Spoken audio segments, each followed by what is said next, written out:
ছেলেরা যদি 4টা বিয়ে করতে পারে তাহলে মেয়েদেরও 4টা কেন, মেয়েরা আরো বেশি করবে, কারণ মেয়েদের এনার্জি অলওয়েজ বেশি থাকে। ছেলেরা যদি 4টা বিয়ে করতে পারে তাহলে মেয়েরা পারবে না কেন? অবশ্যই পারবে, কারণ নারী পুরুষ সমান অধিকার। আর যদি একটা কথাই চিন্তা করি তাহলে মেয়েদের চেন কোনো কাজে লাগে না, চেন খুলে মুতার অধিকার তো তাদেরও আছে।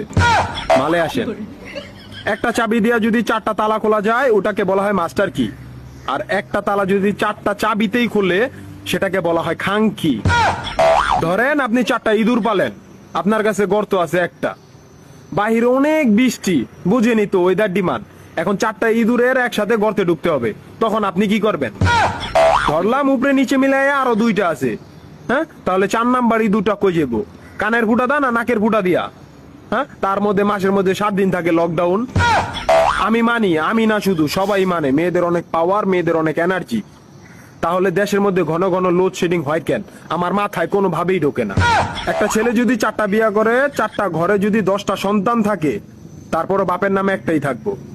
এখন আপনি যদি 4টা বিয়ে করেন, একটা সন্তান হয়, তাহলে বাপের নাম কি দিবেন?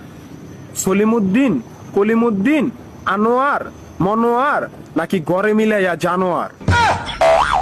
আপনি কি নারী না ঢাকা শহরের লোকাল গাড়ি?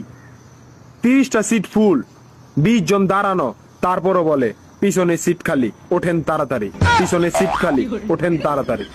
শুধু এই সমস্ত মেয়েদের কারণে পুরা নারী জাতির সম্মানহানি হয়।